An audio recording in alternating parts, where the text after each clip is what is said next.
Oke teman-teman, pada kesempatan kali ini saya akan membahas tentang bimbingan dan konseling. Yang pertama, saya akan bahas tentang bimbingan. Bimbingan lebih cenderung mengarah pada untuk mengeluarkan potensi yang terdapat dalam diri seseorang. Sebagai contoh, seorang guru yang sedang mengajar murid-muridnya.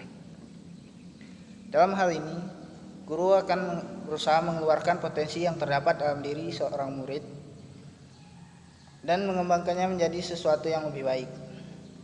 Yang kedua, saya akan bahas tentang konseling. Konseling adalah serangkaian kontak atau hubungan bantuan kepada seorang individu untuk merubah sikap dan perilakunya. Sebagai contoh, seorang yang sering melakukan perkelahian. Seorang konselor harus dapat memberikan bimbingan agar ia dapat merubah sikap dan tingkah lakunya. Adapun tujuan dari konseling yang pertama adalah mengenali dan meredakan perasaan klien yang negatif. Dalam hal ini, seorang konselor harus dapat meredakan perasaan negatif dari seorang konseli. Yang kedua adalah membantu klien mengenali diri dan situasi yang dialaminya. Dalam ini, seorang konselor harus mampu mengenali seorang konseli agar ia dapat mengenali dirinya sendiri serta situasi yang sedang dihadapinya. Yang ketiga, membantu klien agar mampu mengambil keputusan yang tepat. Seorang konselor harus dapat membantu klien agar mengambil keputusan yang tepat ketika ingin membuat sesuatu keputusan. Yang keempat adalah membantu klien melaksanakan keputusannya. Dalam hal ini, seorang konselor berperan sebagai pembantu untuk melaksanakan keputusan yang sudah diambil oleh kliennya.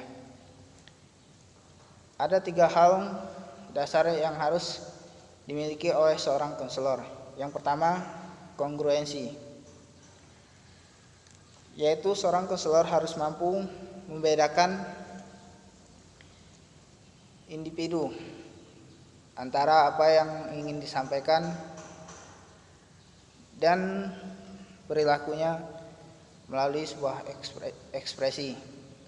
Yang kedua, empati, yaitu kemampuan seorang konselor untuk ikut merasakan apa yang dirasakan oleh seorang konseli. Dalam hal ini, konselor harus mampu merasakan apa yang dirasakan oleh seorang konseli agar mampu membantu dan memahami apa permasalahan yang sedang dihadapinya. Yang ketiga, perhatian secara positif. Seorang konselor harus dapat menerima bahwa seorang konseli yang dihadapinya itu memiliki kepribadian yang berbeda dari apa yang dimilikinya.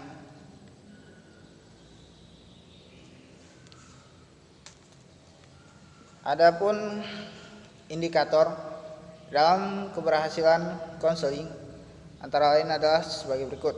Yang pertama, menurunnya kecemasan klien. Yang kedua, mempunyai rencana hidup yang praktis dan berguna.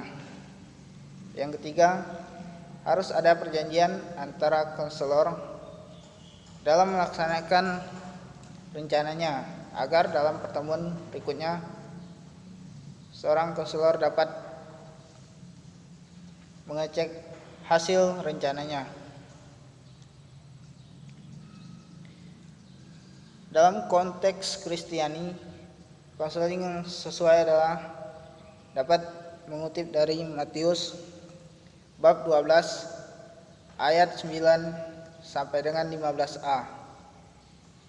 Di sini bercerita tentang Yesus menyembuhkan orang pada hari Sabat.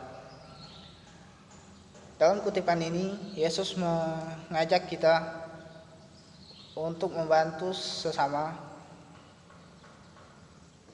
yang membutuhkan dalam situasi dan kondisi apapun. Sekian untuk pembahasan pada saat ini.